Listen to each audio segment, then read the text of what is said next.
Hello दोस्तों, कैसे हैं आप लोग। उम्मीद है सभी लोग अच्छे होंगे और स्वागत है आपका अपने यूट्यूब चैनल दृष्टि फॉर ऑल एग्ज़ाम में।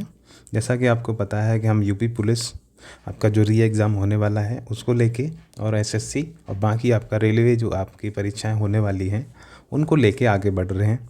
इसमें हमने पहला सब्जेक्ट जो शुरू किया था आपका पॉलिटी, उसकी आज आखिरी क्लास है। क्योंकि इस आखिरी क्लास में क्या होने वाला है, जो बाकी आपका जो पूरा सिलेबस बचा हुआ है उसको हम आज डिस्कस करने वाले हैं। और इस क्लास में क्या होगा कि आपको जितने भी आपके टॉपिक आज बचे हुए हैं पॉलिटी में, जो आपके इम्पोर्टेंट क्वेश्चन आपसे पूछे जाते रहे हैं, आपके जो भी टॉपिक आपको आगे पॉलिटी में पढ़ने हैं वो हम इस क्लास में पढ़ने वाले हैं। फिर इससे संबंधित सारे क्वेश्चन आपको एक वीडियो में करवाए जाएंगे। जो इम्पोर्टेंट क्वेश्चन आपके पॉलिटी से आ सकते हैं, जिनके आने की संभावना रहती है, वो सारे क्वेश्चन आपके पॉलिटी के एक वीडियो में आपको मिल जाएंगे। तो वो एक मैराथन होगी जो आपकी टेस्ट, एक तरीके से क्वेश्चन का जो है पूरा टेस्ट मैराथन होगा, तो वो आपको करवाई जाएगी। फ़िलहाल ये वाली जो क्लास है वो आपकी पूरे कॉन्सेप्ट बेस है और इसमें क्या है, आपको चीज़ें फैक्चुअल तरीके से बताई जाएंगी और डिस्कशन करते हुए बताया जाएगा कि किस तरीके से चीज़ें, कौन सी चीज़ कैसे होती है। तो चलिए शुरू कर लेते हैं। और आज हमारी जो क्लास है थोड़ी सी लंबी होगी क्योंकि उसमें सारा सिलेबस आपका कवर होने वाला है। इससे पहले 3 क्लास हमने कर ली हैं पॉलिटी की। अगर आपने नहीं देखी हैं तो उसको करिए, देखिए और इस चैनल को सब्सक्राइब कर लीजिए, जिससे क्या है आपको और सब्जेक्ट की जो आगे क्लास होंगी या टेस्ट होंगे या उसके अलावा आपको कोई भी नई अपडेशन जो मिलेगी आपके एग्ज़ाम को लेके, वो आपको आसानी से मिलती रहे। इसीलिए आप इसको सब्सक्राइब करके रखिए और इसको लाइक कर दीजिए, अपने दोस्तों के पास इसको शेयर कर दीजिए, जिससे क्या हो कि उनको भी ये चीज़ें आसान हो जाए उनकी तैयारी और उनको भी आसानी से वो अपनी तैयारी को बेहतर कर सकें। तो आगे बढ़ते हैं और देखते हैं इसमें आज क्या है। अब तक हमने अपना जो है राष्ट्रपति तक का मटेरियल अपना पढ़ लिया है और उसमें हमने फंडामेंटल राइट्स, हमने फंडामेंटल ड्यूटीज़, हमने जाना आपकी डीपीएसपी, फिर राष्ट्रपति। इससे पहले हमने स्रोत जाने थे, संविधान का निर्माण कैसे हुआ वो जाना, हमने प्रियम्बल को जाना। तो ये सारी चीज़ें हमारी लगभग ख़त्म हो गई हैं। तो एक मोटा मोटा आपका जो है सिलेबस आधे से ज़्यादा क्लियर हो गया था। आधा क्लियर आपका इस वीडियो में हो जाएगा। तो इस तरीके से आपकी पॉलिटी पूरी क्लियर होने वाली है। तो अब आज की जो क्लास शुरू होगी वो उपराष्ट्रपति से शुरू होगी, क्योंकि हमने इससे पहले आपके राष्ट्रपति पढ़ लिए हैं। अब यहाँ से हम उपराष्ट्रपति पढ़ते हैं और बाकी जो है आपके और बाकी जो टॉपिक्स हैं, चाहे वो हाई कोर्ट हो, सुप्रीम कोर्ट हो, चाहे वो राज्य की विधानसभा हो, चाहे संसद हो, चाहे कार्यपालिका हो, या आपकी संसद जो शासन आपका स्थानीय शासन होता है वो हो, चाहे वित्त आयोग हो, वो सारी चीज़ें हम समझेंगे।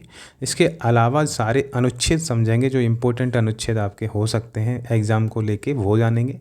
सारी अनुसूचियाँ समझेंगे इसमें और सारे आपके भाग जानेंगे, भारत के कितने हैं, जो संविधान के भाग हैं वो जानेंगे।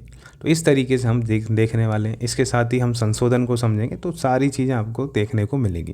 तो इस हिसाब से देखते रहिए, थोड़ा सा टाइम लगेगा लेकिन आपको आज पूरा पॉलिटी आपका होने वाला है। तो देखते हैं कि उपराष्ट्रपति को लेके क्या बातें हैं इसमें की गई हैं।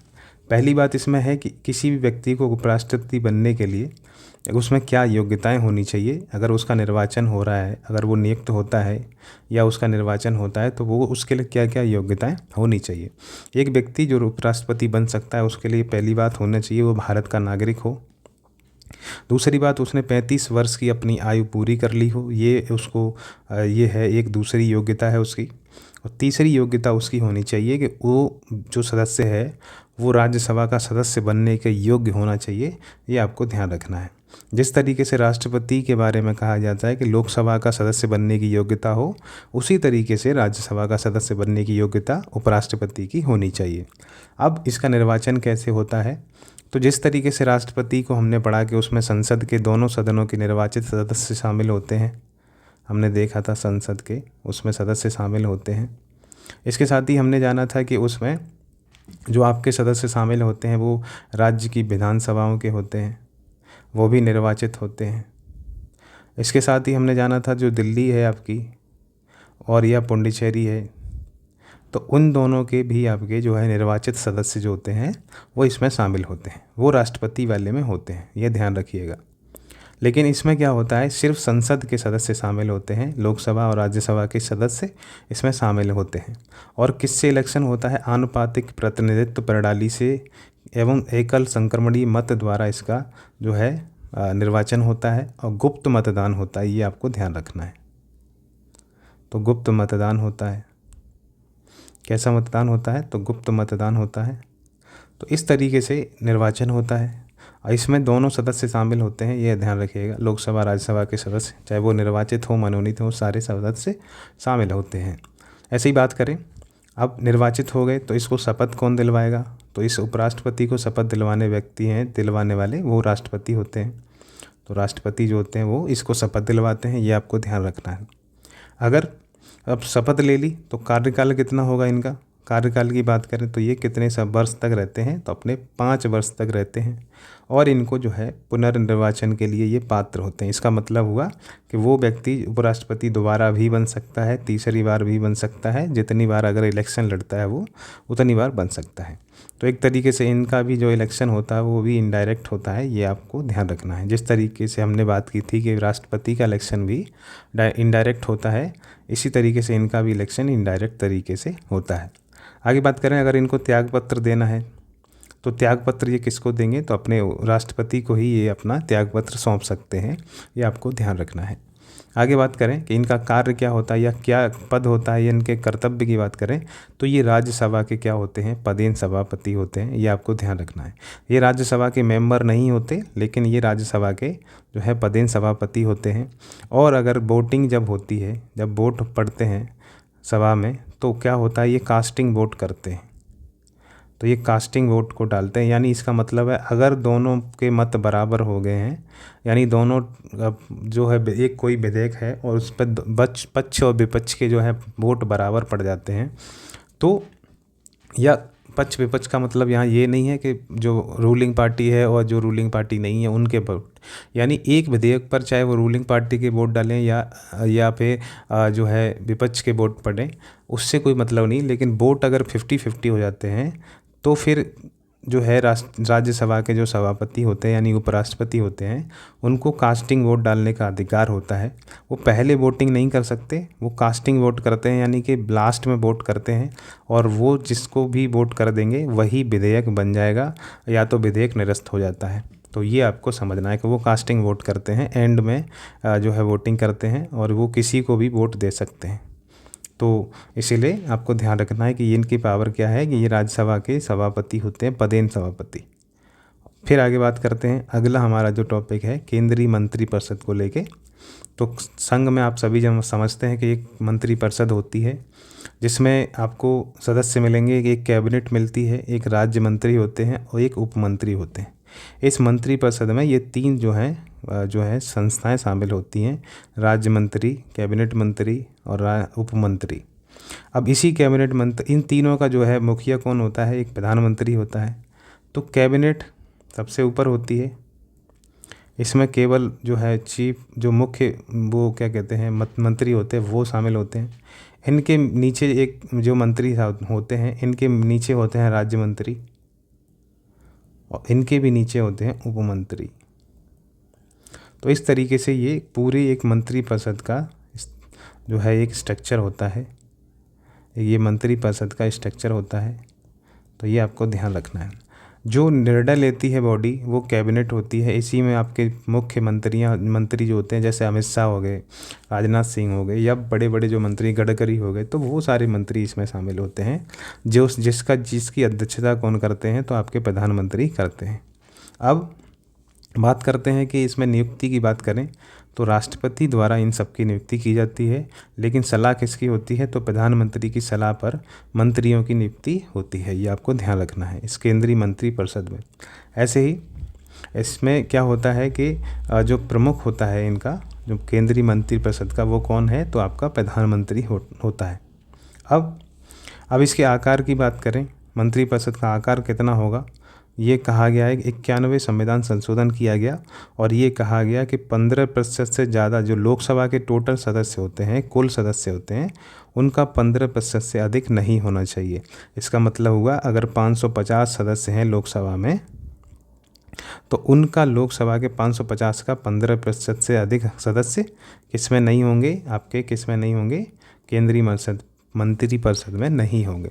तो ये बात आपको ध्यान रखनी है कि अगर किसी भी, जैसे अगर 100 हैं तो उनका 15% निकाला जाएगा, तो आप समझ रहे हैं 15 ही होता है, तो इसमें 15 होंगे कैबिनेट मंत्री, यानी मंत्री परिषद होगी। तो इस तरीके से बातें हम लोग जानते हैं।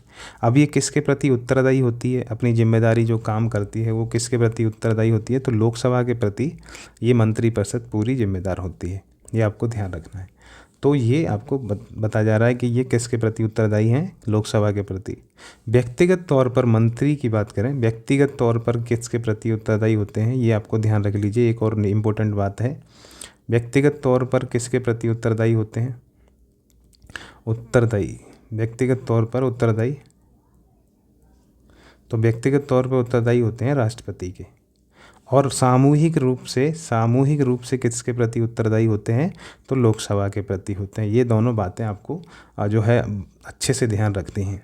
अब इनको हटाने की बात हो, मंत्रिपरिषद को हटाया जाता है, वो कैसे हटाया जा सकता है, तो लोकसभा में क्या होता है, अविश्वास प्रस्ताव लाया जाता है, नो कॉन्फिडेंस मोशन बोलते हैं इसको, नो कॉन्फिडेंस मोशन बोलते हैं, ये लाया जाता है। और फिर क्या होता है, इसको पास होने पर क्या होता है, सरकार गिर जाती है, मंत्रिपरिषद या कार्यपालिका होती है उसका विघटन हो जाता है। इस तरीके से आगे बात करते हैं। और इसी का एक जो केंद्र सरकार है उसका ही एक सदस्य होता है महान्यायवादी, उसके बारे में बात कर लेते हैं। इसको अटॉर्नी जनरल बोलते हैं, AG बोलते हैं इसको, ये आप ध्यान रखिएगा। तो ये क्या है, ये पहली बात आर्टिकल 76 में है। इस सब के आर्टिकल्स के बारे में हम चर्चा करेंगे अलग से भी। तो ये 76 में आता है। इसके परिचय की बात करें तो ये क्या होता है कि भारत सरकार का क्या होता है, सर्वोच्च विधि सलाहकार होता है।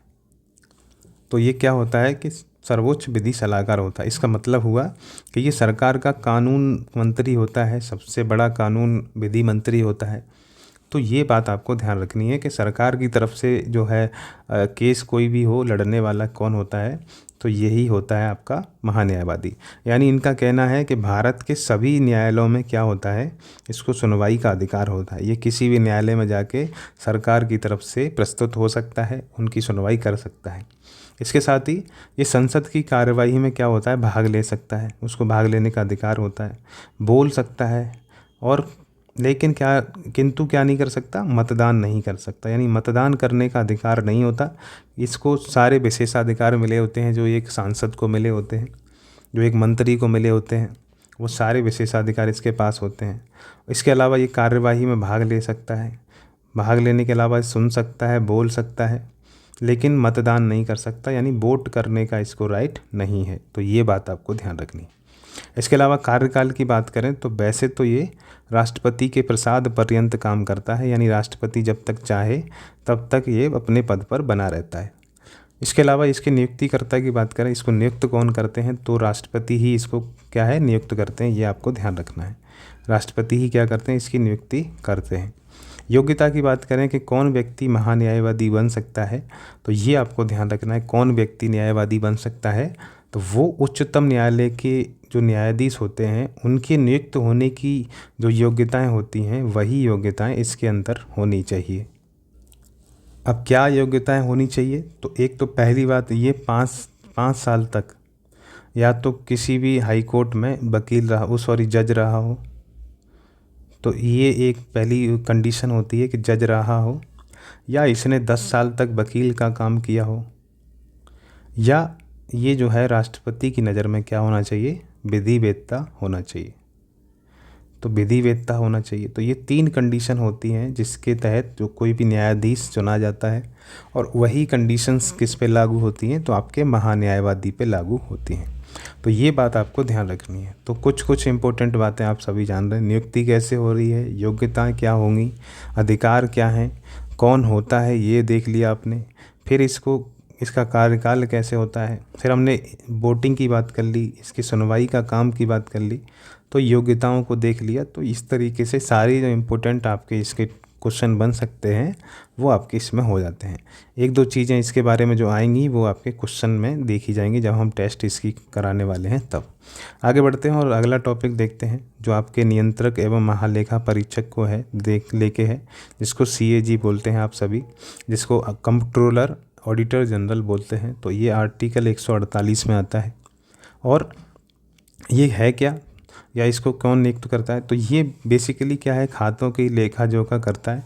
यानी इसका कार्य की बात करें तो केंद्र और राज्यों के बीच में क्या है, लेखों का लेखा परीक्षण करता है, यानी उनके खातों का क्या करता है, लेखा परीक्षण करता है। ये आपको ध्यान रखना है, पहला इसका काम होता है। इसको नियुक्त कौन करता है, तो राष्ट्रपति ही इनकी नियुक्ति करते हैं। इनके कार्यकाल की बात करें तो ये 6 साल के लिए नियुक्त किया जाता है, और जो भी पहले हो, या 65 साल हो या 6 साल हो।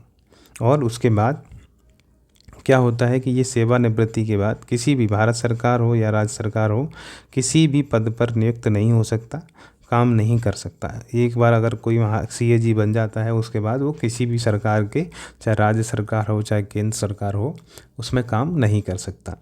अब ये बात करें कि ये जो अपना कार्य करता है और रिपोर्ट लेखा परीक्षण करता है, उसके बाद एक रिपोर्ट जारी कर, मतलब रिपोर्ट बनाता है, और ये रिपोर्ट किसको सौंपी जाती है, तो ये रिपोर्ट जो होती है वो राष्ट्रपति को सौंपते हैं। और राष्ट्रपति कहाँ रखवाते हैं, तो इसको संसद में रखवाते हैं। तो अगला हमारा जो टॉपिक है वो संसद को लेके है, और संसद के अंग जानेंगे। संसद के अंग में कौन से होते हैं, तो पहला होता है राज्यसभा, जिसको उच्च सदन कहते हैं। दूसरा होता है लोकसभा, जिसको निम्न सदन कहते हैं। और तीसरा होता है राष्ट्रपति। ये अंग होते हैं, लेकिन हमने राष्ट्रपति पढ़ लिया है, अब हम लोकसभा और राज्यसभा को जानने वाले हैं। तो पहले हम राज्यसभा को जानते हैं। और राज्यसभा आपकी किस आर्टिकल में आती है, तो आर्टिकल 80 में राज्यसभा का जो संरचना है वो बताई गई है, तो उसके बारे में हम बात करते हैं। तो पहली बात कि इसका सबसे पहले गठन कब हुआ था, पहली बार राज्यसभा कब बनाई गई, तो 3 अप्रैल 1952 को इसका गठन हुआ। लेकिन पहली बार बैठक कब हुई, तो 13 मई 1952 को हुई पहली बैठक। और इसको उच्च सदन या स्थायी सदन कहते हैं, जिसके बारे में हमने बात की। क्योंकि इसका विघटन नहीं होता, इसके 2/3 मेंबर जो होते हैं हर साल बदले जाते हैं, हर दूसरे वर्ष बदले जाते हैं। ये आपको ध्यान रखना है, हर 2/3 मेंबर जो होते हैं हर दूसरे वर्ष बदल दिए जाते हैं। तो ये आपको बात ध्यान रखनी है। इनकी सदस्य संख्या की बात करें तो इनका निर्धारण कैसे है, तो 250 जो है मेंबर इसमें होते हैं, जिसमें 238 निर्वाचित होते हैं और दोबारा जो है राष्ट्रपति के द्वारा मनोनीत होते हैं। तो ये आपको ध्यान रखना है। इसी तरीके से वर्तमान में बात करें तो अभी 245 मेंबर हैं, जिसमें से 233 निर्वाचित हैं और 12 जो है मनोनीत हैं। आगे बात करते हैं कि जो आपका राज्यसभा का सदस्य बनता है, जो भी व्यक्ति सदस्य बनता है राज्यसभा का, वो भी सांसद कहलाता है। लेकिन उसकी जो आयु न्यूनतम होती है वो कितनी होनी चाहिए, तो 30 साल का वो होना चाहिए कम से कम, तब वो राज्यसभा का मेंबर बन सकता है। तो इसमें जो है माना जाता है कि जो पढ़े लिखे होते हैं वही इसके मेंबर बनते हैं अक्सर। लेकिन इसका सदस्यों का कार्यकाल की बात करें तो जिस तरीके से लोकसभा का जो कार्यकाल 5 साल होता है, लेकिन इनका कार्यकाल 6 वर्ष का होता है। ये आपको ध्यान रखना है। आगे बात करें कि जो राज्यसभा के पदेन सभापति होते हैं वो उपराष्ट्रपति होते हैं, इसके बारे में हमने बात कर ली थी। ऐसे ही इसमें एक आपका सभापति के बाद उपसभापति होता है, वो हम बात करेंगे। तो वो उपसभापति किससे चुना जाता है, वो राज्यसभा से ही चुना जाता है। जो सदस्य निर्वाचित होकर आते हैं या नियुक्त जो मनोनीत होते हैं, उन सब में से मिलके कौन होता है, तो एक उपसभापति बनाया जाता है। और फिर एक इसके अलावा 10 सांसदों की एक जो है आपका मंडल बनाया जाता है, वो भी इनको ही राज्यसभा को डिनोट करता है। कभी भी जैसे उपराष्ट्रपति नहीं होते हैं या ये उपराष्ट्रपति नहीं होते और उपसभापति उपस्थित नहीं होते हैं, तो इसी जो है 10 लोगों के मंडल में से कोई भी एक मेंबर जो होता है वो वरिष्ठ मेंबर क्या करता है, इसकी अध्यक्षता, राज्यसभा की अध्यक्षता करता है। तो इसलिए इम्पोर्टेंट हो जाता है। आगे बात करें कि मैंने बताया कि जैसे 1/3 सॉरी, इसमें 2/3 नहीं, 1/3 जो सदस्य होते हैं हर दूसरे वर्ष में क्या होता है, इनकी सेवानिवृत्ति हो जाती है, यानी समाप्त हो जाता है कार्यकाल। तो ये आपको ध्यान रखना है। तो इनके जो कार्यकाल की चर्चा की गई है, जैसे 1/3 जो मेंबर हैं हर दूसरे साल क्या होंगे, वो जो है सेवानिवृत्त हो जाएंगे। और इसकी चर्चा जो की गई है वो आर्टिकल आपके 83 में क्लॉज 1 में की गई है। ये आपको ध्यान रखना है। और अगर इनकी योग्यता की बात करें, जो सदस्य होते हैं उनकी योग्यता की बात करें कि कौन से लोग जो हैं वो निर्वाचित हो सकते हैं, तो एक तो पहले भारत का नागरिक होना चाहिए। तो नागरिक होना चाहिए पहली बात।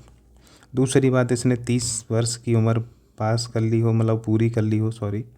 तो 30 वर्ष की उम्र कम से कम पूरी कर ली हो। और दूसरी बात, इसको जो है आपका संसद का सदस्य बनने की योग्यता होनी चाहिए। तो इसमें क्या होनी चाहिए, संसद का सदस्य बनने की योग्यता होनी चाहिए, तो ये 3 चीज़ें इनकी योग्यता को लेके होती है। तो इस तरीके से हम इसको देखते हैं कि ये जो आपका होता है।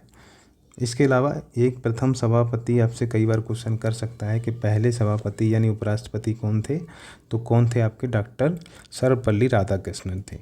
ये आगे आपको ध्यान रखना है। तो पहले आपके कौन थे, तो सर्वपल्ली राधाकृष्णन थे। ये आपके लिए इम्पोर्टेंट खबर हो जाती है। आगे बात करते हैं और देखते हैं क्या है इम्पोर्टेंट। लोकसभा को देखते हैं, लोकसभा के लिए आपके लिए क्या इम्पोर्टेंट क्वेश्चन हो सकते हैं इससे। पहली बात तो ये कि निम्न सदन होता है और अस्थाई सदन होता है, क्योंकि एक बार बनने के बाद दोबारा निर्वाचन होता है और जो पहले बन चुके होते हैं वो एक साथ ख़त्म हो जाता है उनका कार्यकाल। इस तरीके से वो अस्थाई होता है, स्थायी नहीं होता है। कई बार अविश्वास प्रस्ताव, बाकी कई प्रस्ताव जो आते हैं तो वो उन प्रस्तावों से भी सरकार गिर जाती है। तो इसीलिए वो सदन जो है अस्थाई कहलाता है कि उस पर कभी भी वो सरकार गिर सकती है। इसके अलावा इसमें जो मेंबर होते हैं, सदस्य संख्या की बात करें तो उनकी अभी से वर्तमान में सदस्य संख्या है 550। पहले 552 हुआ करती थी। तो उसमें से 2 मेंबर जो आपके एंग्लो इंडियन हुआ करते थे, जिनकी नियुक्ति जो है राष्ट्रपति के द्वारा की जाती थी, वो हटा दिए गए हैं। तो इससे क्या है कि आपका जो है 550 संख्या रह गई है। अब जो है इसमें 20 यूटी के मेंबर होते हैं और 530 जो है राज्यों से नियुक्त होते हैं। तो 530 कहाँ से, राज्यों से आते हैं, और 20 जो होते हैं आपके यूटी से आते हैं, यानी कि केंद्र शासित प्रदेश से आते हैं। वर्तमान में अभी कितने हैं, तो 543 मेंबर इसमें लोकसभा में हैं, जिसमें से 524 जो हैं राज्य से आए हुए हैं और 19 जो हैं आपके वो बाकी यूटी से आए हुए हैं। यहाँ जो सदस्य होता है, लोकसभा का जो सांसद होता है, उसको जो नियुक्त होने की आयु होती है वो 25 साल न्यूनतम होती है, यानी उसने न्यूनतम 25 साल का तो होना ही चाहिए। इसके अलावा इनका कार्यकाल की बात करें तो जैसे इसमें 5 साल होती है, वैसे ही राज्यसभा में 6 साल का होता है। तो इसमें कितना है, तो कार्यकाल इनका 5 वर्ष का होता है। प्रथम अधिवेशन जब हुआ था पहली बार, जब लोकसभा का गठन हुआ, तो ये भी आपका 13 मई 1952 को इसका पहली बार लोकसभा का जो है अधिवेशन हुआ। प्रथम लोकसभा के अध्यक्ष की बात करें, ये एक इम्पोर्टेंट क्वेश्चन है आपके लिए, कई बार क्वेश्चन में बार बार पूछा गया है कि गणेश वासुदेव मावलंकर या जीवी मावलंकर इनको कहा जाता है। तो जीवी मावलंकर भी इनको नाम से बोलते हैं। तो कौन सा भी आता है, दोनों आप लगाइए, शॉर्ट फॉर्म में कहते हैं। प्रथम महिला, ये भी आपसे कई बार क्वेश्चन किया गया है, तो ये भी आपके लिए इम्पोर्टेंट हो जाता है। जो मीरा कुमार हैं वो, और एक आपके गणेश वासुदेव मावलंकर, ये दोनों इम्पोर्टेंट हो जाते हैं। अब हम बात कर रहे हैं कि लोकसभा और राज्यसभा यानी संसद के कुछ बैठकों को लेके, कुछ समितियों को लेके, कुछ विधेयकों को लेके बात करते हैं। तो पहली बात कि कई तरीके के इसमें जो विधेयक लाए जाते हैं। एक साधारण विधेयक होता है, फिर एक धन विधेयक होता है, इसी में एक वित्त विधेयक आता है। तो ये आपको ध्यान रखना है। इसके अलावा संविधान संशोधन विधेयक होते हैं, तो कई तरीके के विधेयक आते हैं, जिसमें से एक विधेयक आपका होता है धन विधेयक और एक आपका होता है संविधान संशोधन विधेयक। इन दोनों विधेयक पे क्या होता है, इन दोनों विधेयक पे विशेष जो है जो उसकी वोटिंग की ज़रूरत होती है। साधारण विधेयक पे क्या है, साधारण विधेयक पे आपका क्या होता है कि आपके साधारण बहुमत की ज़रूरत होती है। तो साधारण बहुमत होता है। तो साधारण विधेयक जो होते हैं उन्हीं पे क्या होता है, आपकी संयुक्त बैठक कराई जाती है और यही आर्टिकल आपके 108 में दे रखी बातें। तो ये आपको ध्यान रखना है। तो दोनों सदनों की संयुक्त बैठक का प्रावधान किस में है, आर्टिकल 108 में दे रखा है, ये आपको ध्यान रखना है। आगे बात करें कि क्या कारण है कि जो है कारण की बात करें क्यों जो है संविधान संयुक्त बैठक की जाती है, संविधान में प्रावधान है 108 में कि क्यों करते हैं। तो किसी विधेयक पर क्या होता है, जब विवाद हो जाता है, दोनों के बीच में मतभेद हो जाते हैं, तब जो है आपकी संयुक्त बैठक की जो है बैठक की जाती है। अब इसको कौन करवाता है, इसकी बैठक की बात कौन करता है, तो राष्ट्रपति करते हैं कि संयुक्त बैठक करवा दी जाए, इस विधेयक पर संयुक्त बैठक का प्रावधान करते हैं, यानी आहूत करते हैं ये। लेकिन अध्यक्षता की बात करें तो अध्यक्षता कौन करता है, तो लोकसभा के अध्यक्ष जो होता है, जो स्पीकर होता है लोकसभा का, वही इसकी अध्यक्षता करता है। अब इस विधेयक को पारित कैसे किया जाता है, तो वो मैंने आपको बताया साधारण बहुमत से इसको पारित किया जाता है। कैसे करते हैं, साधारण बहुमत से, यानी 50+1 अगर इसको वोट मिल जाते हैं तो ये पास मान लिया जाता है। अब किस में आपको संयुक्त बैठक नहीं बुलाई जा सकती, किन विधेयक को लेके नहीं बुलाई जा सकती, तो मैंने आपको बताया कि आपके वित्त विधेयक या धन विधेयक और आपका संविधान संशोधन विधेयक। तो संविधान संशोधन विधेयक की दशा में नहीं बुलाई जा सकती। तो ये आपका लिखा है, यहीं पे आप धन विधेयक भी लिख लीजिए। तो दोनों आपके जो होते हैं उनमें नहीं बुलाई जा सकती, क्योंकि धन विधेयक क्या है, टोटली लोकसभा पे निर्भर होता है, टोटली लोकसभा पे निर्भर होता है। क्योंकि इसमें क्या होता है, आप सभी जानते हैं कि राज्यसभा जो होती है वो औपचारिकता दिखाती है, केवल 14 दिन तक कोई विधेयक, धन विधेयक को ये रोक सकती है, उसमें कोई संशोधन नहीं कर सकती, और संशोधन की अनुशंसा कर सकती है। अगर वो लोकसभा माने ना माने वो उस पर डिपेंड करता है। अगर राज्यसभा 14 दिन तक इस पर कोई एक्शन नहीं लेती है, और तो भी क्या होता है 14 दिन बाद ये अपने आप पास मान लिया जाता है धन विधेयक। तो इसके बारे में हम चर्चा करेंगे। तो आगे बढ़ते हैं, और ये बात कह रहे हैं कि अब तक कितनी बार बुलाई गई है, तो अब तक 3 बार जो है आपकी जो संयुक्त जो बैठक है वो बुलाई जा चुकी है। तो अब तक 3 बार बुलाई गई है। अब मैं आपको अगर बता दूं कि 3 बार कौन से टाइम बुलाई गई, तो वो आपको बस ऐसे ही ध्यान रखना है कि कौन से हैं। तो एक आपका दहेज प्रतिबंध विधेयक आया था, दहेज को लेके एक 1961 में विधेयक आया था, उस पे एक संयुक्त आपकी जो बैठक बुलाई गई थी। उसके बाद क्या हुआ, एक बैंक सेवा से संबंधित एक आयोग की गठन को लेके विधेयक आया था, तो बैंक सेवा आयोग इसको बोलते हैं। बैंक को लेके एक आया, एक दहेज को लेके आया, तो बैंक वाला आया था 1978 में, तब एक आपकी जो है संयुक्त विधेयक, जो संयुक्त बैठक को बुलाया गया था। इसके अलावा एक जब 2002 में आपका जो आतंकवाद को लेके आतंकवाद निवारण विधेयक लाया गया 2002 में, तो तब जो है इस पर जो संयुक्त बैठक बुलाई गई थी 1961, 1978 और 2002। अब तक 3 बार जो है ये संयुक्त बैठक बुलाई जा चुकी है। अब बात करते हैं आपकी धन विधेयक के बारे में। तो धन विधेयक का निर्णय कौन करता है, कि कोई भी विधेयक धन विधेयक है या नहीं है, इसका निर्णय करते हैं लोकसभा का अध्यक्ष जो होता है, जो स्पीकर होता है वो करता है। तो स्पीकर क्या करता है, निर्णय करता है कि कोई भी विधेयक जो है वो धन विधेयक है या नहीं है। इसको पेश कहाँ पे किया जाता है, सबसे पहले तो कोई भी धन विधेयक जो होता है उसको सबसे पहले लोकसभा में पेश किया जाता है, ये आपको ध्यान रखना है।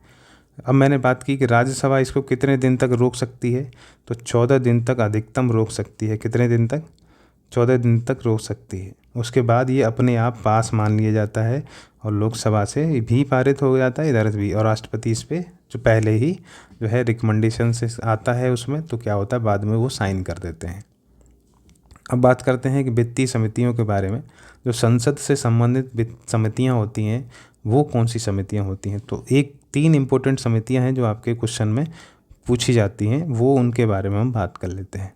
एक पहली है प्राक्कलन समिति, फिर दूसरी है लोक लेखा समिति, और तीसरी है लोक उपक्रम समिति।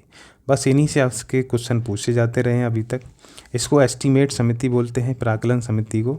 इसमें 30 मेंबर होते हैं, और तीनों 30 के 30 लोकसभा से होते हैं। केवल कहाँ से होते हैं, लोकसभा से होते हैं, ये आपको ध्यान रखना है। और इनके अध्यक्ष की नियुक्ति कौन करता है, तो लोकसभा स्पीकर जो है अध्यक्ष नियुक्त करते हैं। लोक लेखा समिति की बात करें तो इसमें 22 मेंबर होते हैं, और लोकसभा से कितने, तो 15 होते हैं, और राज्यसभा से 7 मेंबर होते हैं। वैसे ही बात करें कि सदस्य कितने होते हैं इसमें लोक उपक्रम समिति में, तो इसमें लोकसभा के 15 सदस्य होते हैं, और राज्यसभा से 7 सदस्य होते हैं। ये आपका जो है ये तीनों समितियां इम्पोर्टेंट आपके लिए हो जाती हैं। इन समितियों का जो गठन किया गया वो आप लिख लीजिए, अगर आपको लिखना है तो। सबसे पहले इसको प्राक्कलन समिति की बात करें तो इसको सबसे पहले 1950 में बनाया गया। लोक लेखा समिति सबसे पुरानी है, आपकी 1921 में बनाई गई और ये आपकी 1961 में बनाई गई थी। तो ये आपकी कब बनाई गई? तो ये आपकी 1900 जो है 64 में बनाई गई थी, सॉरी। तो ये आपका इस तरीके से गठन किया गया इन समितियों का, ये आपको ध्यान रखना है। तो कई बार क्वेश्चन कर लेता है कि सबसे पुरानी समिति कौन सी है, तो लोक लेखा समिति है, ये आपको ध्यान रखना है। बाकी इसमें कुछ ज़्यादा इम्पोर्टेंट समझने वाली बात नहीं है, तो वो आगे हम बढ़ते हैं और न्यायपालिका को समझते हैं। न्यायपालिका का बेसिक स्ट्रक्चर समझते हैं कि पहली बात, एकीकृत न्यायपालिका है भारत में। हमारे यहाँ कैसी एक न्यायपालिका है? तो एकीकृत न्यायपालिका है। इसका मतलब क्या है कि सेंटर पे सबसे ऊंचे पे एक न्यायपालिका है जिसको सर्वोच्च न्यायालय बोलते हैं, सुप्रीम कोर्ट बोलते हैं। उसके नीचे अधीनस्थ न्यायपालिका कौन सी है? तो हाई कोर्ट है। और उसके भी नीचे कौन सी न्यायपालिका है? तो अधीनस्थ न्यायालय हैं, यानी सबऑर्डिनेट कोर्ट्स हैं। इनको जैसे डिस्ट्रिक्ट कोर्ट भी इनको कहा जाता है। तो इस तरीके से एक हायरार्की में ये होते हैं, तो एकीकृत है। अमेरिका में आपको देखने को मिलेगा कि राज्य के अलग सुप्रीम कोर्ट होते हैं और सेंटर यानी कि केंद्र का जो होता है वो अलग सुप्रीम कोर्ट होता है। ठीक है, तो इस तरीके के हमारे भारत में देखने को नहीं मिलता है। हमारे यहाँ केंद्र और राज्य दोनों का सुप्रीम कोर्ट क्या है? एक ही है। फिर उसके नीचे आपका हाई कोर्ट है, उसके नीचे आपके सबऑर्डिनेट कोर्ट्स या डिस्ट्रिक्ट कोर्ट्स हैं। तो अब हम बात करेंगे कि हम अपने पहले सर्वोच्च न्यायालय या उच्च न्यायालय की बात कर लेते हैं और इसका प्रावधान किस में है? तो आर्टिकल 124 में दे रखा है। इसकी संरचना, इसके गठन के बारे में पूरी बात की गई है। अब मैं आपको बता दूं कि इनका पहली बात गठन कैसे होता है। तो इसके गठन की नियुक्ति की बात करें तो इनके न्यायाधीशों की नियुक्ति कौन करता है? राष्ट्रपति द्वारा की जाती है। और कैसे की जाती है? तो कॉलेजियम की सिफारिश पर की जाती है। अब कॉलेजियम में कौन कौन शामिल होते हैं? तो कॉलेजियम में कौन कौन होते हैं कि भारत का एक मुख्य न्यायाधीश होता है, उच्चतम न्यायालय के 4 न्यायाधीश वरिष्ठ न्यायाधीश होते हैं। तो ये लोग जो मिलके एक गठन होता है, संगठन एक बनाते हैं जिसको कॉलेजियम कहा जाता है, एक ग्रुप होता है। तो इस कॉलेजियम की सिफारिश पर राष्ट्रपति क्या करते हैं? एक सीजीआई की यानी कि चीफ जस्टिस की नियुक्ति करते हैं, न्यायाधीश की नियुक्ति करते हैं। फिर उस चीफ जस्टिस और बाकी न्यायाधीशों की रिकमेंडेशन पर बाकी न्यायाधीशों की नियुक्ति की जाती है। तो इस तरीके से ये चीज़ें देखी जाती हैं। तो न्यायाधीशों को शपथ कौन दिलाता है? अब नियुक्ति हो जाती है तो शपथ दिलाई जाएगी। तो शपथ कौन दिलाते हैं? तो राष्ट्रपति ही शपथ दिलवाते हैं या उनका कोई मेंबर जो है दिलवाएगा, जो उनके द्वारा प्रतिनिधि चुना मतलब नियुक्त कर दिया जाता है कि आप जो है शपथ दिलवा दें, तो वो दिलवाता है। अब इनके गठन की तिथि बात करें, सबसे पहले जो गठन किया गया 26 जनवरी 1950 को पहली बार न्यायालय आपका बनाया गया, जो सुप्रीम कोर्ट था। अभी वर्तमान में बात करें तो वर्तमान में न्यायाधीशों की संख्या है 34, जिसमें 33 न्यायाधीश हैं और एक मुख्य न्यायाधीश है जिसको सीजीआई बोलते हैं, चीफ जस्टिस ऑफ इंडिया बोलते हैं। जो अभी जो सर अरविंद बोबड़े हैं वो आपके ये हैं चीफ जस्टिस ऑफ इंडिया। तो इस तरीके से हम बात करते हैं। आगे बात करें कि न्यायाधीशों की सेवानिवृत्ति की उम्र कितनी होती है? तो 65 वर्ष होती है। ये आपको ध्यान रखना है। इनकी अर्हता क्या होती है? कोई भी न्यायाधीश बनता है तो उसको क्या होना चाहिए उसके पास? तो वो तब जो है नियुक्त होगा, पहली बात वो भारत का नागरिक होना चाहिए। इसके अलावा उच्च न्यायालय या 2 ऐसे अधिक न्यायालयों में उसने क्या किया हो? 5 वर्ष तक न्यायाधीश का काम किया हो। ये आपको मैंने अभी पहले बताया था। इसके अलावा उसने क्या किया हो? 10 वर्ष तक अधिवक्ता यानी वकील का काम किया हो किसी भी अधीनस्थ अधिक न्यायालयों में या उच्च न्यायालय में। इसके अलावा राष्ट्रपति की राय में क्या हो? पारंगत विधिवेत्ता हो। तो तीनों कंडीशन हमने पहले ही डिस्कस कर ली हैं, तब जाके कोई भी न्यायाधीश होता है। इसमें एक इम्पोर्टेंट बात बता दूं कि कोई भी व्यक्ति इस न्यायाधीश बन सकता है, लेकिन उसकी न्यूनतम उम्र की बात नहीं की गई है। तो न्यूनतम एज की डिस्कशन किसी भी आर्टिकल में नहीं है, तो न्यूनतम एज का डिस्कशन कहीं भी नहीं है, ये आपको ध्यान रखना है। जिस तरीके से हम राष्ट्रपति के केस में देखते हैं, उपराष्ट्रपति के केस में देखते हैं, राज्यसभा के मेंबर के हिसाब से देखते हैं, लोकसभा के मेंबर के हिसाब से देखते हैं कि सबका 35, 30 और 25 होता है। यहाँ तक कि जो स्थानीय शासन होते हैं वहाँ पे 21 होता है। लेकिन आपका न्यायाधीश का हिसाब से देखेंगे, जब सुप्रीम कोर्ट के न्यायाधीश की बात करते हैं या हाई कोर्ट की बात करते हैं तो इसमें न्यूनतम एज की बात नहीं की गई है, इसमें अधिकतम एज की बात की गई है। तो ये बात आपको ध्यान रखनी है। न्यूनतम एज कितनी भी हो सकती है, बस उसके पास ये काबिलियत होनी चाहिए। ये काबिलियत है तो वो कितनी भी एज का व्यक्ति जो है न्यायाधीश बन सकता है। अब न्यायाधीश को हटाया कैसे जा सकता है उसकी बात करें तो उसको सिद्ध कदाचार यानी कि उसने कुछ गलत किया हो या वो असमर्थ हो अपने काम को करने में, उसके आधार पर क्या होता है, संसद के प्रत्येक सदन द्वारा उपस्थित और मतदान करने वाले सदस्यों के कम से कम 2/3 मेंबर क्या करें, एक प्रस्ताव पास करते हैं, तब जाके उस न्यायाधीश को हटाया जा सकता है। और कौन बेस पे क्या आधार होना चाहिए, तो सिद्ध कदाचार यानी उसने कुछ गलत किया हो तब, या वो असमर्थ हो अपने काम करने में, तब जाके कोई विधेयक लाया जाता है संसद में। और संसद में जो उपस्थित सदस्य हैं उनके, या मतदान करने वाले सदस्य जो उपस्थित हैं और मतदान करते हैं, उनके जो टोटल मेंबर हैं 2/3 सदस्य अगर बहुमत के साथ उस विधेयक को पास कर देते हैं तो वो व्यक्ति क्या होगा, वो न्यायाधीश जो है उससे न्यायाधीश के पद से हटा दिया जाता है। तो ये आप सुप्रीम कोर्ट से संबंधित सारी बात समझ गए हैं। अब हम आगे बढ़ते हैं और उच्च न्यायालय के न्यायाधीश को समझ लेते हैं कि वो क्या आपका स्ट्रक्चर देखता है।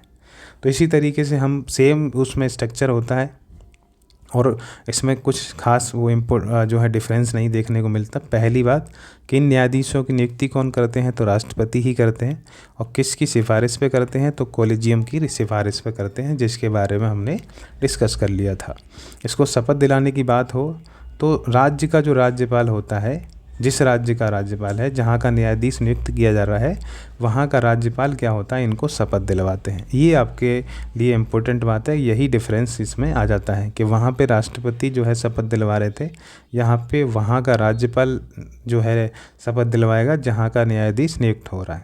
इसके अलावा अर्हता की बात करें कि क्या योग्यताएं होनी चाहिए, तो पहली बात वो भारत का नागरिक हो और उसने कम से कम 10 वर्ष क्या किया हो, न्यायिक पद धारण किया हो, किसी भी राज्य में क्या किया हो, 10 साल तक वो जज रहा हो। इसके अलावा उसने एक या एक से अधिक जो न्यायालय होते हैं उसमें लगातार 10 वर्ष तक क्या किया हो, अधिवक्ता का काम किया हो, यानी वकील का काम किया हो। तो इस तरीके से भी इम्पोर्टेंट आपके लिए हो जाता है।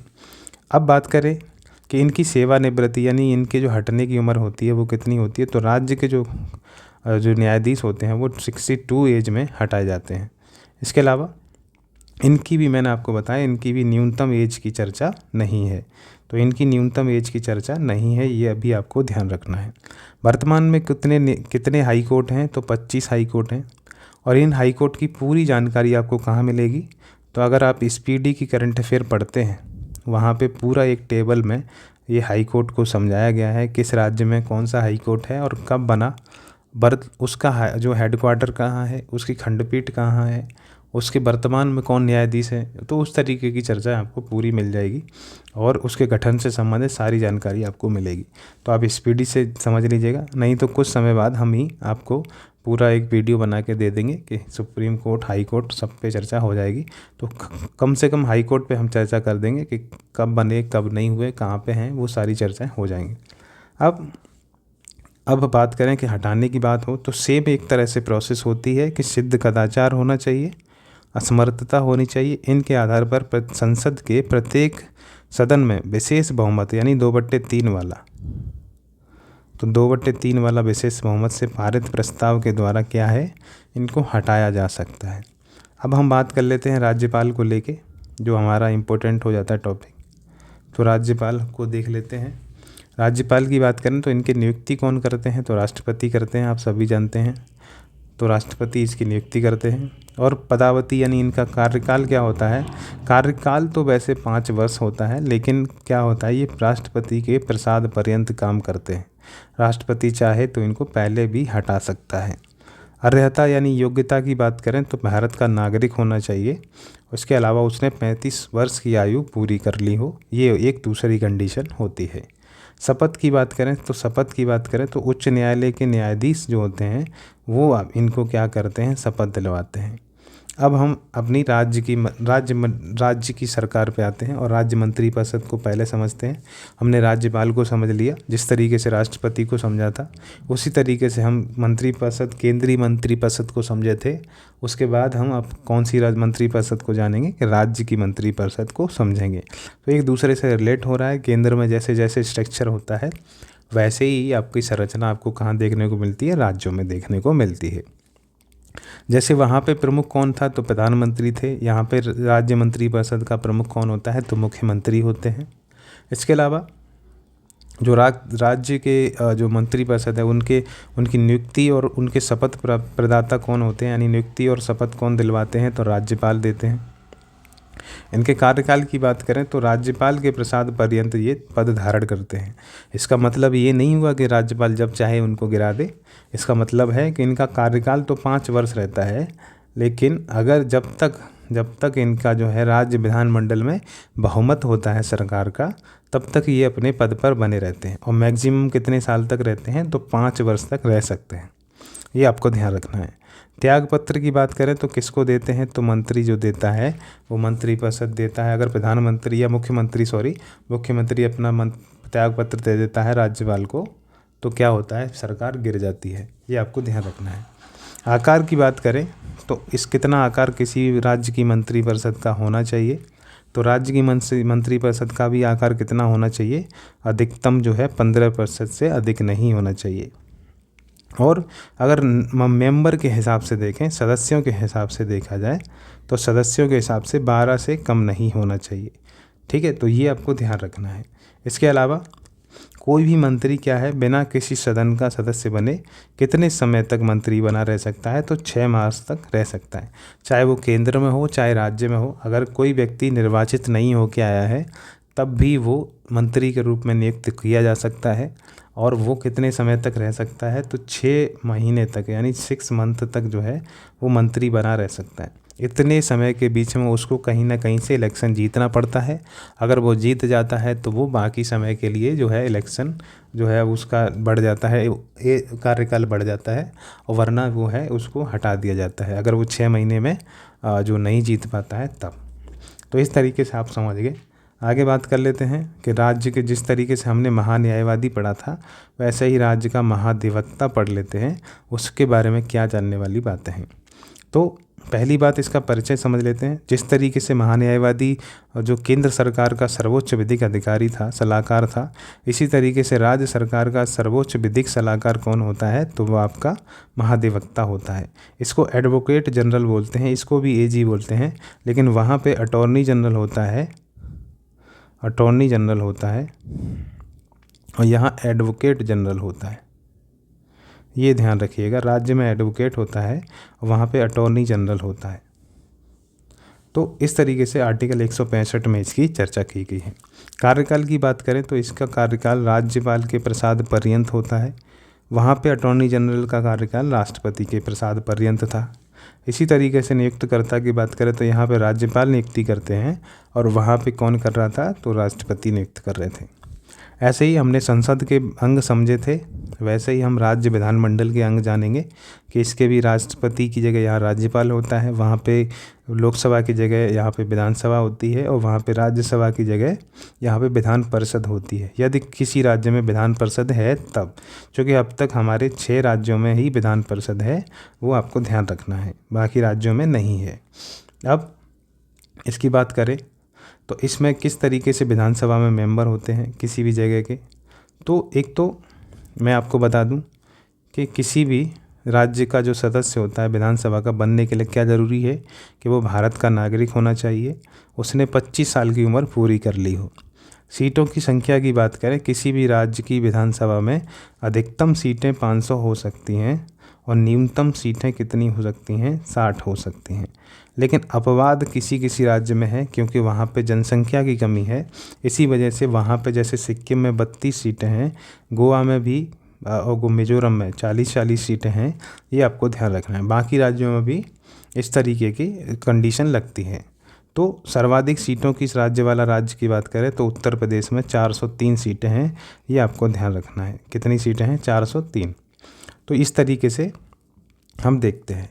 अगर किसी जो है सदस्य की बात करें, जैसे न्यूनतम सीटों वाला राज्य तो हमने बात करी ली, सिक्किम है, तो उसके आगे बढ़ते हैं। और अगर कोई सदस्य है, किसी सदस्य की सदस्यता की समाप्ति की बात करें कि अगर वो विधानसभा का सदस्य है और वो कब उसका सदस्यता समाप्त हो जाएगी, इसकी अगर बात करें तो अगर कोई सदस्य सदन की बैठक होती है और उसमें लगातार 60 दिन तक क्या होता है, प्रेजेंट नहीं रहता है, अनुपस्थित रहता है, तो उसकी सदस्यता क्या है, ख़त्म कर दी जाएगी। ये आपको ध्यान रखना है।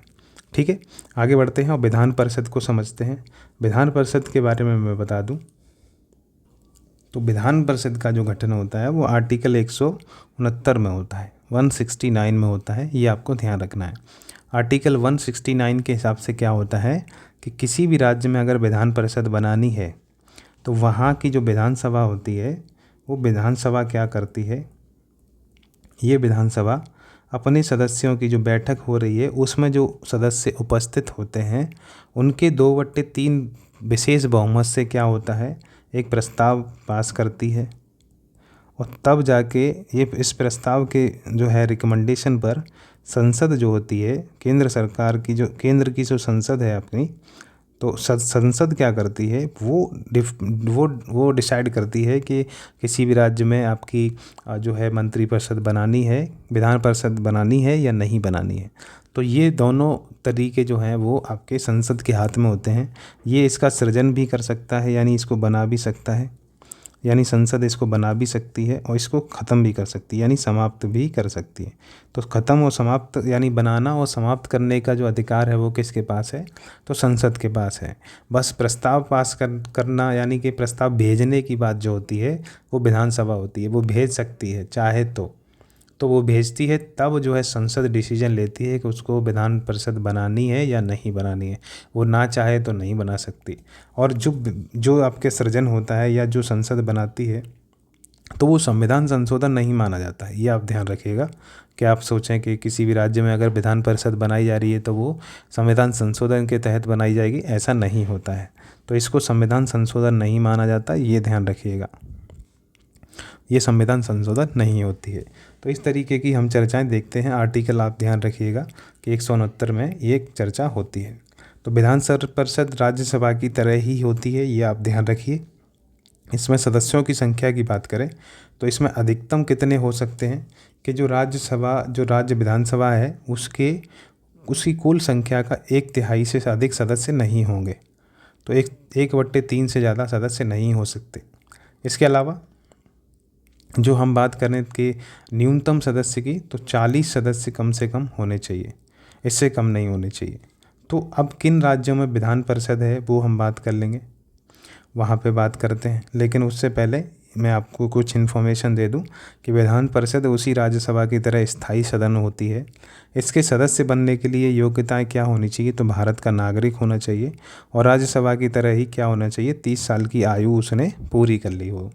इसके अलावा इनका कार्यकाल कितना होता है, तो 6 वर्ष का इनका कार्यकाल होता है। ये आपको ध्यान रखना है। अब किन राज्यों में जो है विधानसभा और विधान परिषद दोनों हैं, तो यूपी में है और वहाँ पे कितनी सीटें हैं, तो 100 सीटें हैं। बिहार में 58 सीटें हैं विधान परिषद में, ये ध्यान रखिएगा। महाराष्ट्र में विधान परिषद है तो आपकी इसमें 78 सीटें हैं। कर्नाटक में विधान परिषद है, उसमें 75 सीटें हैं। आंध्र प्रदेश में विधान परिषद है, इसमें 58 सीटें हैं। और तेलंगाना में विधान परिषद है, वो उसमें 40 सीटें हैं। तो इस तरीके से एक स्ट्रक्चर बनता है जिसमें 6 राज्य आते हैं। इसमें आप इस तरीके से चल सकते हैं कि बिहार, यूपी, फिर आप इधर आ सकते हैं महाराष्ट्र, और फिर आप कर्नाटक, और फिर तेलंगाना, और फिर आपका आंध्र प्रदेश। तो इस तरीके से आप देख रहे हैं कि बिहार, यूपी, फिर महाराष्ट्र, फिर कर्नाटक, फिर तेलंगाना, टी फॉर तेलंगाना या TEL, और फिर ये आंध्र प्रदेश। तो इस तरीके का ये यू आकार बन जाता है। तो यू या वी आकार समझ सकते हैं। तो एक तरीके से इसको बना सकते हैं कि इस तरीके का स्ट्रक्चर है। बिहार, यूपी, महाराष्ट्र, कर्नाटक, तेलंगाना, आंध्र प्रदेश, इस तरीके से एक स्ट्रक्चर आप चाहें तो बना सकते हैं। चाहें तो इस तरीके का स्ट्रक्चर बना सकते हैं। ये मैप के हिसाब से है, जहाँ जहाँ राज्यों का लोकेशन है उसके हिसाब से। जैसे मैं आपको बना के दिखाता हूँ कि अगर राज्यों का स्ट्रक्चर देखें तो राज्यों का स्ट्रक्चर मैं इधर बनाता हूँ आपके लिए। जैसे मान लेते हैं ये एक मैप है, एक सेकेंड, जैसे ये आपका मैप हो जाता है।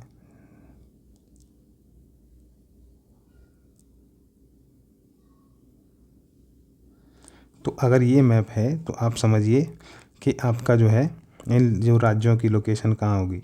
एक तो बिहार यहाँ होगा, फिर यूपी इधर है, ये यूपी हो गया, फिर महाराष्ट्र इधर है, सॉरी महाराष्ट्र ये आपका इधर हो जाता है। तो ये आपका इस तरीके से महाराष्ट्र इधर हो जाता है, फिर कर्नाटक, फिर तेलंगाना और फिर आंध्र प्रदेश। तो इस तरीके से एक तरीके से ये स्ट्रक्चर बनता है। इसको सी भी मान सकते हैं आप चाहें तो, सी माने यू माने, तो एक इस तरीके का लोकेशन आपको देखने को मिलता है। तो ये आपका हो जाता है जहाँ पे विधान परिषद है। आगे बात कर लेते हैं, और अब हम जो बात करने वाले हैं वो आपके संविधान संशोधन को लेके है कि किस तरीके से कहीं पे भी संविधान संशोधन होता है। फिर हम स्थानीय शासन को समझेंगे तो वो आपके लिए इम्पोर्टेंट हो जाता है। आगे बात कर लेते हैं और देखते हैं आगे वाली चर्चा कि किसी भी जो है, देखिए मैं आपको महत्वपूर्ण तथ्य का मतलब है कि इम्पोर्टेंट बातें ही बताई जाएंगी कि किसी भी संसद जो करती है संविधान के किसी भी उपबंध में संशोधन कर सकती है। ये पहली स्टेटमेंट है कि संसद चाहे तो किसी भी संविधान के किसी भी भाग में क्या कर सकती है, संशोधन कर सकती है, यानी उसको हटा सकती है, उसका निरसन कर सकती है, उसमें परिवर्तन कर सकती है, तो उसमें या जोड़ सकती है, वो कुछ भी कर सकती है। सिवाय क्या नहीं कर सकती, उसका बेसिक स्ट्रक्चर क्या नहीं होना चाहिए, संविधान का बेसिक स्ट्रक्चर ख़राब नहीं होना चाहिए, जिसकी जो है इसके बारे में केशवानंद भारती बाद में कहा गया था।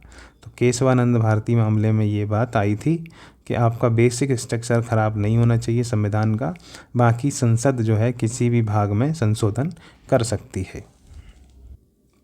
अब हम बात कर रहे हैं कि इसमें अगला पॉइंट है कि कहा गया है कि संविधान संशोधन विधेयक जो होता है संसद के किसी भी सदन में और मंत्री या गैर सरकारी सदस्य द्वारा प्रस्तावित किया जा सकता है। इसका मतलब क्या हुआ कि कह रहे हैं कि संविधान संशोधन विधेयक जो होता है वो या तो कोई मंत्री या जो सांसद होता है, जिसको गैर सरकारी सदस्य के दूसरी श्रेणी में रखा जाता है, बेसिकली वो सांसद होता है, और वो भी चाहे तो संविधान संशोधन अपना प्रस्ताव रख सकते हैं। इस तरीके की बात की गई है। अब ये कह रहे हैं कि अगर संविधान संशोधन विधेयक को ला जा रहा है तो उसमें क्या होना चाहिए, प्रत्येक सदन के विशेष बहुमत से वो पारित होना चाहिए। अर्थात क्या होना चाहिए कि कुल सदस्य संख्या का बहुमत होना चाहिए तथा उस सदन में उपस्थित और मत देने वाले सदस्यों के कम से कम 2/3 सदस्य बहुमत से पारित होना चाहिए। इसका मतलब क्या हुआ कि संविधान संशोधन विधेयक अगर लाया जा रहा है तो जो आपके जैसे लोकसभा में 550 सदस्य हैं, तो उनका जो क्या कह रहे हैं कि कुल सदस्य संख्या का बहुमत, इसका क्या मतलब है कि 50+1 यानी 50% इसके मेंबर +1 एक व्यक्ति अगर इसको पास कर देते हैं तो वो आपका विधेयक पास माना जाएगा। या फिर कैसा होना चाहिए, या क्या होना चाहिए कि जो सदन में लोग आए हुए हैं, जितने भी सांसद आए हैं और मत देने वाले, यानी सदन में आए हुए और मत देने वाले सदस्यों में कम से कम कितने होने चाहिए, तो 2/3। जैसे मान लेते हैं 400 मेंबर आ रहे हैं तो उसका 2/3 कितना होगा, वही लोग जो हैं अगर पास कर देते हैं विधेयक को, 2/3 मेंबर पास कर देते हैं तो वो आपका विधेयक क्या होगा, पास हो जाएगा। ऐसे ही प्रत्येक सदन से ये काम करना है। प्रत्येक का मतलब हर सदन में, लोकसभा में अलग से यही चीज़ नियम लागू होगा। ऐसी राज्यसभा में जैसे 250 मेंबर हैं तो उसमें भी 50+1 कर दें, या उसमें जितने मेंबर आए हुए हैं, जितने भी मेंबर आए हुए हैं उनमें से 2/3 पास कर दें तो वो विधेयक क्या होगा, पास हो जाएगा। इसी तरीके से आगे बढ़ते हैं और कह रहे हैं कि संविधान के कुछ उपबंध ऐसे होते हैं जिनमें कम से कम आधे राज्यों का विधानमंडल की मंजूरी लेना आवश्यक होता है। यानी कि हमारे यहाँ जो कोई भी विधेयक पास करने के 3 तरीके होते हैं। एक साधारण विधेयक होता है, साधारण बहुमत होता है तो ये साधारण बहुमत एक उस तरीके से विधेयक पारित कर सकते हैं। दूसरा होता है विशेष बहुमत, एक इस तरीके से बहुमत पारित करते हैं, एक ये होता है। और तीसरा जो होता है वो विशेष बहुमत तो होता ही होता है, प्लस उसमें क्या होता है कि आधे 50+ राज्य के उनकी भी सहमति चाहिए होती है। तो इसमें यही बात कही गई है कि कम से कम आधे राज्यों के विधानमंडल की मंजूरी लेना आवश्यक होता है। अब वो विषय कौन से होते हैं, वो उपबंध कौन से हैं, तो उनके बारे में बात करें। जैसे अगर राष्ट्रपति का निर्वाचन और इसकी प्रक्रिया में कोई चेंज करना है तो आपको क्या करना पड़ेगा, विशेष बहुमत के साथ में क्या चाहिए आपको, आधे राज्य, कम से कम आधे राज्यों की मंजूरी लेना पड़ेगा। ठीक है। अब इसके अलावा जैसे केंद्र और राज्य की जो कार्यपालिका शक्ति होती है उसमें अगर कोई विस्तार करना है, कोई चेंज करना है, तब भी आपको ये करना पड़ेगा। ऐसे ही उच्चतम न्यायालय, उच्च न्यायालय के अगर उसमें काम में शक्तियों में कोई परिवर्तन करना है तब आपको आधे राज्यों की मंजूरी लेनी पड़ेगी। ऐसे ही केंद्र सरकार के मध्य कोई भी विधायी शक्ति का विभाजन करना है या कोई जीएसटी परिषद में चेंज करना है, 7वीं अनुसूची में कोई बदलाव करना है या संसद में राज्यों का प्रतिनिधित्व करना हो, उसको बढ़ाना हो, तब भी आपको आधे राज्यों की सहमति जरूरी है। संशोधन की प्रक्रिया स्वयं जो 368 है जिसके तहत संविधान संशोधन होता है, उसमें भी अगर कोई चेंज करना है तब भी आपको विशेष बहुमत के साथ में 50 से अधिक यानी 50 कम से कम आधे राज्यों से अधिक की मंजूरी लेनी पड़ेगी। तो इस तरीके से बातें इसमें शामिल की गई हैं। तो ये विधेयक पास करने के 3 तरीके हो जाते हैं, 1, 2 और ये तीसरा आपका हो जाता है। अब बात करें कि अगला कह रहे हैं कि संविधान संशोधन विधेयक को पारित करने के लिए संयुक्त बैठक नहीं बुलाई जा सकती, जिसके बारे में मैंने कहा था आपसे कि नहीं बुलाई जा सकती। एक संविधान संशोधन विधेयक पे नहीं बुलाई जा सकती और दूसरा आपका धन विधेयक पे नहीं बुलाई जा सकती। केवल किस पे बुला सकते हैं, तो साधारण बहुमत वाले यानी साधारण विधेयक जो होते हैं उन पे आप संयुक्त बैठक बुला सकते हैं, जिसके बारे में हमने पूरी चर्चा कर ली है। आगे बात करें कि संविधान संशोधन विधेयक पर राष्ट्रपति क्या होता है, उसको मंजूरी देना बाध्य होता है, यानी उसको मंजूरी देनी ही देनी है। तो इस तरीके से पूरी संविधान संशोधन कैसे होता है वो हमने बात कर ली कि संविधान संशोधन 3 विधेयक होते हैं, उन पे किया जाता है। एक तो साधारण विधेयक, दूसरा हमने बात की धन विधेयक और तीसरा आपका जो आपका संविधान संशोधन विधेयक। तो इन पे बात की, उसको लेके हमने बात की कि कैसे बहुमत पास होता है। एक साधारण बहुमत होता है, एक विशेष बहुमत होता है और एक होता है विशेष बहुमत प्लस आधे यानी आधे राज्यों की सहमति। कम से कम कितने आधे राज्यों की सहमति होनी चाहिए और उनसे संबंधित कौन से विषय हैं वो भी हमने समझ लिए। ये आपके इम्पोर्टेंट विषय हैं जो आपके कई बार क्वेश्चन में पूछे जाते हैं। फिर हमने कहा कि इस पे संयुक्त बैठक नहीं बुलाई जा सकती है और जो विधेयक लाया जाता है संविधान संशोधन का, उस पे राष्ट्रपति को क्या देना पड़ता है, राष्ट्रपति को मंजूरी देना क्या होता है, बाध्य होता है। यानी वो अपनी पॉकेट जो भी वीटो और हमने बात की निलंबनकारी वीटो, उस तरीके की चीज़ें नहीं कर सकते। तो अब हम बात कर रहे हैं अपने स्थानीय शासन को लेके और हम देखते हैं इसको लेके आपकी क्या चर्चा है, तो उसको जान लेते हैं। पहली बात, इसके जो है जनक माने जाते हैं लॉर्ड रिपन को माना जाता है। स्थानीय शासन के जो पिता कहे जाते हैं वो लॉर्ड रिपन हैं, इन्होंने ही इसका शुरुआत की थी। दूसरी बात, ये किस सूची का विषय है, तो ये राज्य सूची का विषय है। ये आपको ध्यान रखना है कि राज्य सूची का विषय है ये आपका स्थानीय सुशासन, जिसमें हम पंचायती राज्य प्रणाली पढ़ेंगे और नागरीय या नगरीय स्वशासन प्रणाली पढ़ेंगे। तो मैं आपको बता दूं, पंचायती राज्य का शुभारंभ यानी कि स्टार्टिंग कब से हुई, तो इसकी स्टार्टिंग जो है 2 अक्टूबर 1959 को जो हुई थी राजस्थान के नागौर ज़िले में, जब जवाहरलाल नेहरू ने इसका पहली बार सृजन किया था यानी कि इसका गठन किया था। तो आपका पंचायत का सबसे पहले गठन कब हुआ, तो 2 अक्टूबर 1959 में किया गया था। अब ये किसकी समिति की सिफारिश पे किया गया था उनकी पहले चर्चा कर लेते हैं, तब हम इसको आगे और पढ़ेंगे। तो पहली जो समिति बनाई गई थी आपकी 1957 में, बलवंत राय मेहता समिति, ये आपके लिए इम्पोर्टेंट है। इसी के सुझाव पर क्या किया गया था, 3 स्तर की पंचायतों का गठन किया गया। ठीक है, इसमें ग्राम खंड होता था यानी ग्राम पंचायत होती थी, खंड पंचायत होती थी और जिला पंचायत का गठन किया गया। इन्हीं तीनों के नाम पे आज भी हमारे यहाँ जो पंचायत स्तर देखा जाता है वो देखा जाता है।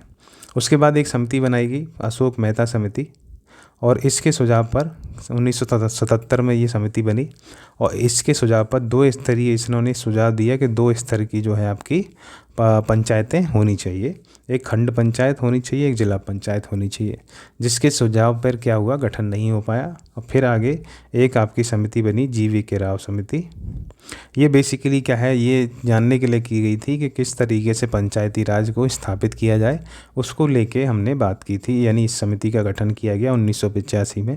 और इन्होंने समिति जो जो पहले पंचायत होती थी, जो पंचायतों का गठन होता था, उस पे समीक्षा की और इन्होंने कहा कि ये कैसा है, तो ये ग्रास विदाउट रूट है।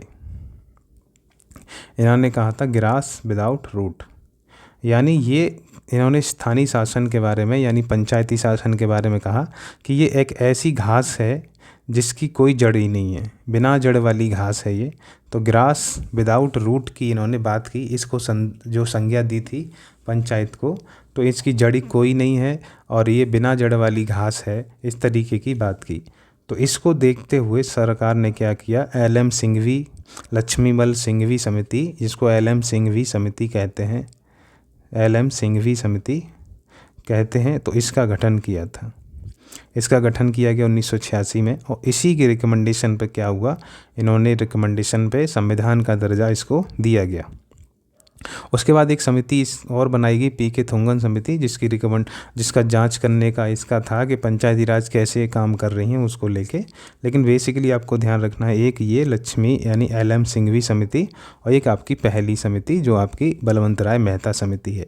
बाकी आप सीक्वेंस के हिसाब से अगर पूछा जाए तो बलवंत राय मेहता समिति से पहली, फिर 1977 में आई आपकी अशोक मेहता समिति, फिर GV के राव समिति, फिर LM सिंघवी समिति, और अगर आती है आपकी PK थोंगन समिति तो लगाइए, वैसे इन्हीं में से पूछ लिया जाता है।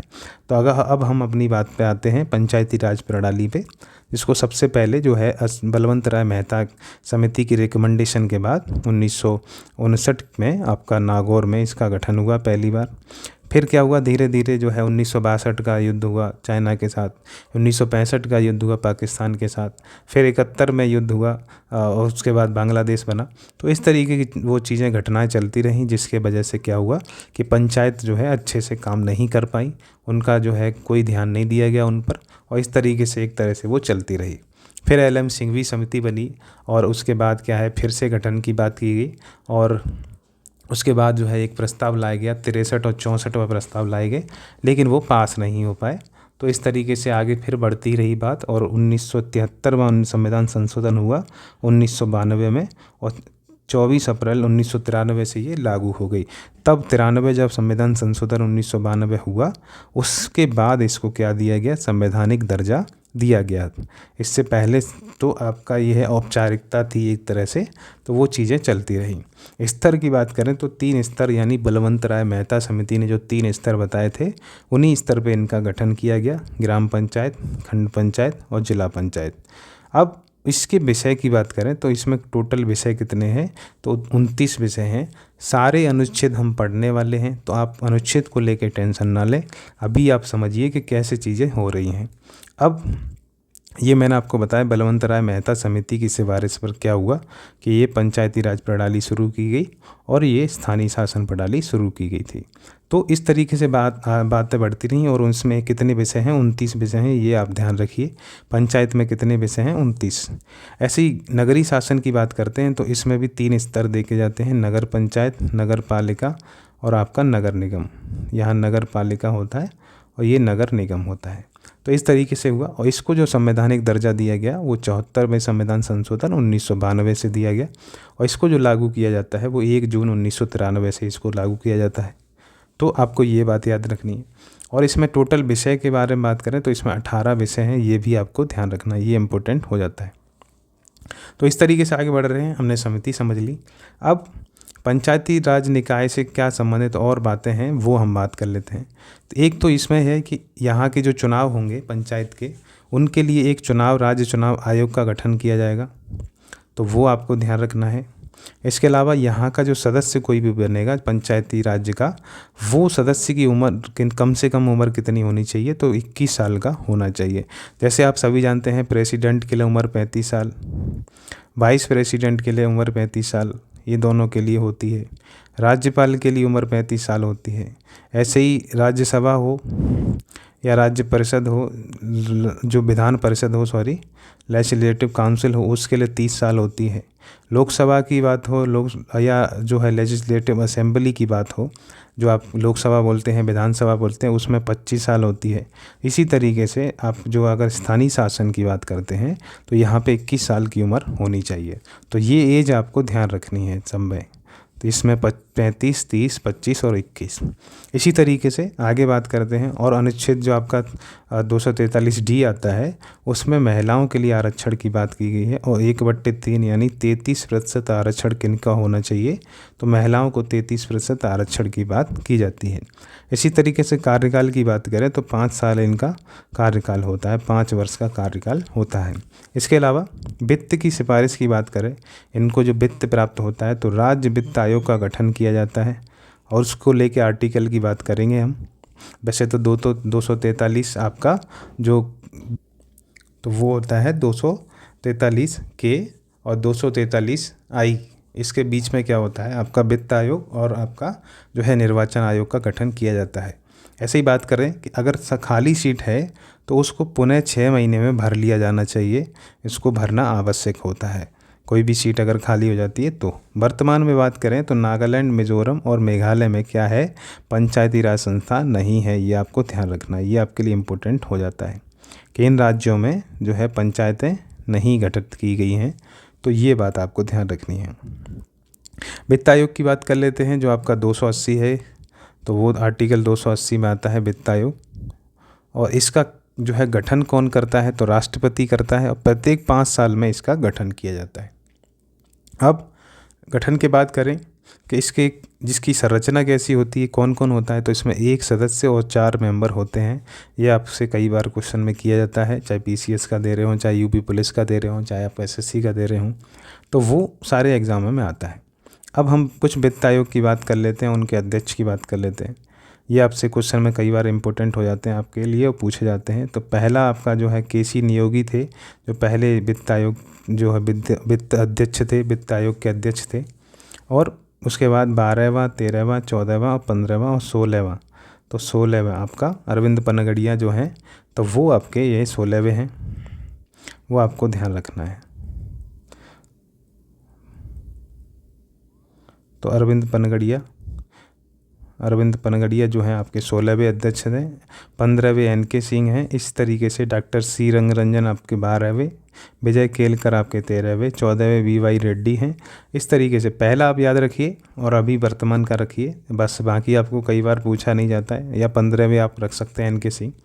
इनके कार्य क्या होते हैं, तो सुझाव देने का इनका कार्य होता है। पहली बात, ये सुझाव देते हैं सरकार को, केंद्र सरकार को तो, या राज्य सरकार को, दोनों को देते हैं। तो क्या सुझाव देते हैं कि केंद्र और राज्य के मध्य में क्या होना चाहिए, टैक्सेस का जो बंटवारा होता है, करों का बंटवारा होता है, उनके संबंध में क्या होते हैं, ये आपको जो है अपनी रिपोर्ट या सुझाव देते हैं। इसके अलावा राज्यों को अनुदान यानी ग्रांट दिया जाता है, उसको लेके भी ये सहायता सुझाव देते हैं, तो वो भी ये बात करते हैं। तो ये रिपोर्ट जो इनकी सुझावों की रिपोर्ट होती है, ये राष्ट्रपति को अपनी रिपोर्ट देते हैं। और इनकी जो सलाह होती है उसको मानना बाध्यकारी नहीं होता है। राष्ट्रपति इस रिपोर्ट को कहाँ रखवाते हैं, तो संसद में रखवाते हैं और फिर इस पे चर्चा होती है। तो ये हम इस तरीके से वित्त आयोग समझ जाते हैं। आगे बात कर लेते हैं आपके निर्वाचन आयोग के बारे में, जो जिस समय अभी इलेक्शन का समय चल रहा है, तो वो आपको जानना बहुत ज़रूरी है। तो ये आपके लिए निर्वाचन आयोग हो जाता है, आर्टिकल 324। और बाकी हम चर्चा करेंगे। तो पहली बात इसके बारे में क्या है कि कौन इसको जो है बनाता है या कैसे इसका गठन होता है, हम उसकी बात कर लेते हैं। तो इसको पहली बात, इसकी नियुक्ति कौन करते हैं, तो राष्ट्रपति करते हैं। इसके अलावा राष्ट्रपति नियुक्त कर रहे हैं। अब किससे बनता है, तो इसमें एक मुख्य निर्वाचन आयोग होता है और 2 निर्वाचन आयुक्त होते हैं। तो 3 लोगों से मिलकर ये जो आपका निर्वाचन आयोग होता है वो बनता है, जिसमें एक आपका चीफ इलेक्शन कमिश्नर होता है और 2 जो है इलेक्शन कमिश्नर होते हैं। तो इस तरीके से 3 होते हैं। कार्यकाल की बात करें तो इनका 6 साल कार्यकाल होता है और 65 वर्ष तक ये रह सकते हैं। जो भी पहले होगा उसमें रिटायर कर दिए जाएंगे, ये आपको ध्यान रखना है। अब हम बात कर लेते हैं कि इनका जो है गठन हो गया, तो अब ये जो होता है इसमें हम बात करें कि पहले ये क्या काम करते हैं, ये बात कर लेते हैं। तो किसका चुनाव करवाता है, इनका मुख्य काम क्या होता है, कार्य क्या होता है, चुनाव करवाना। और किस किस के चुनाव करवाते हैं, तो राष्ट्रपति के, उपराष्ट्रपति का, लोकसभा के, राज्यसभा के, विधान सभा के और विधान परिषद के, इस सब के जो है इलेक्शन करवाने का काम किसका है, तो इसी इलेक्शन कमीशन का है, यही निर्वाचन आयोग का है। तो ध्यान रखिएगा। अब हम बात कर रहे हैं प्रथम जो आपके मुख्य चुनाव आयुक्त थे या निर्वाचन आयुक्त थे, वो आपके कई बार क्वेश्चन में पूछे जाते हैं। तो आपके कौन है, सुकुमार सेन। फिर महिला के बारे में अगर पूछ सकता है तो महिला कौन थी, तो BS रमा देवी। तो BS रमा देवी भी आपको ध्यान रखनी है। अब इनके वेतन भत्ते अनुलाभ जो इनको मिलता है वो किस तरीके के मिलते हैं, तो जो सर्वोच्च न्यायालय को मिलता है वैसे ही उसी के समान इनको भी वेतन भत्ते मिलते हैं, ये आपको ध्यान रखना है। अब मैं आपको बता दूं कि एक समय सीमा जो आयु पहले 21 वर्ष वोटिंग की होती थी वो बाद में घटाकर 18 वर्ष कर दी गई। तो ये 61वें संविधान संशोधन के तहत 1988 में ऐसा किया गया था कि 61वें संविधान संशोधन से पहले क्या था कि 21 साल के व्यक्ति जो होते थे वो वोट डालते थे, लेकिन 61वें संविधान संशोधन 1988 के बाद क्या किया गया कि 18 वर्ष जिसकी पूरी हो गई है वो अपना वोटिंग राइट पा लेता है, वोट कर सकता है। इसके अलावा वोटिंग राइट यानी वोट यानी मतदान करना कैसा अधिकार है, ये इम्पोर्टेंट हो जाता है। तो विधिक अधिकार है, लीगल राइट है, ये आप ध्यान रखिएगा। तो ये है, ये कॉन्स्टिट्यूशनल राइट है यानी एक विधिक अधिकार है, ये आपको ध्यान रखना है। तो आप जो है आप ध्यान रख सकते हैं आर्टिकल 326 में ये एक तरह से मतदान का अधिकार आता है, ये आपको ध्यान रखना है। तो इस तरीके से चर्चा होती है। और हम जो है आज जो लास्ट आपका जो पढ़ रहे हैं टॉपिक वो आपात उपबंध है।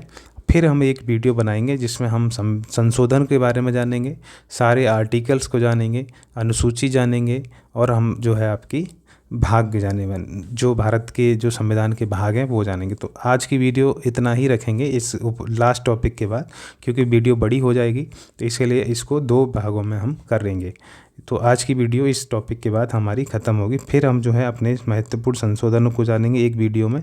फिर हम जानेंगे अपने भागों के बारे में जो भारत के संविधान के भाग हैं। तो संविधान के भाग कौन से हैं, उसमें क्या क्या बातें की गई हैं। इसके अलावा हम जानेंगे फिर अनुसूचियाँ और फिर हम जानेंगे अनुच्छेद, महत्वपूर्ण अनुच्छेद। ये चारों एक अगली वीडियो में आपको मिलेंगे। तो अभी आप जो है लास्ट उपबंध आपका है, लास्ट टॉपिक जो है वो आपात उपबंध है, यानी आपात जो काल लगता है। तो आपातकाल से संबंधित आपके कौन से अनुच्छेद हैं, कब कब आपातकाल लगे हैं, उसकी हम बात कर लेते हैं। 18 भाग, जो भाग आपका 18वां है वहाँ पे इसकी चर्चा की गई है। और अनुच्छेद 352 से लेकर 360 तक जो है आपात उपबंध की चर्चा है, ऐसी बात होती है। अब आपात घोषणा कौन करता है आपातकाल की, तो राष्ट्रपति करते हैं। और किसकी रिकमेंडेशन पे करते हैं, तो संघीय जो मंत्रिमंडल होता है उसके लिखित प्रस्ताव पर जो है आपात उपबंध लगाया जाता है। तो सबसे पहला उपबंध हम पढ़ेंगे राष्ट्रीय आपातकाल, जिसका जो है चर्चा की गई है आर्टिकल 352 में।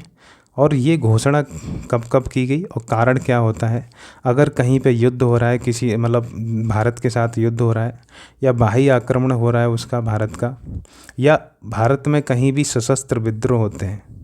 पहले आंतरिक अशांति शब्द होता था, लेकिन 44वें संविधान संशोधन के द्वारा क्या किया गया, इस शब्द को जोड़ा गया कि अगर कोई व्यक्ति सशस्त्र विद्रोह कर रहे हैं, अगर शस्त्र हैं उनके पास और तब भारत में कहीं उपद्रव विद्रोह कर रहे हैं, तब जाके आपातकाल लगाया जा सकता है।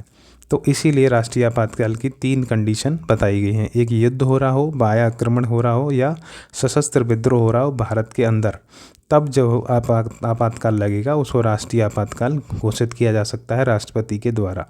अब घोषणा कब कब हुई है, तो 3 बार आपातकाल अब तक लग चुका है।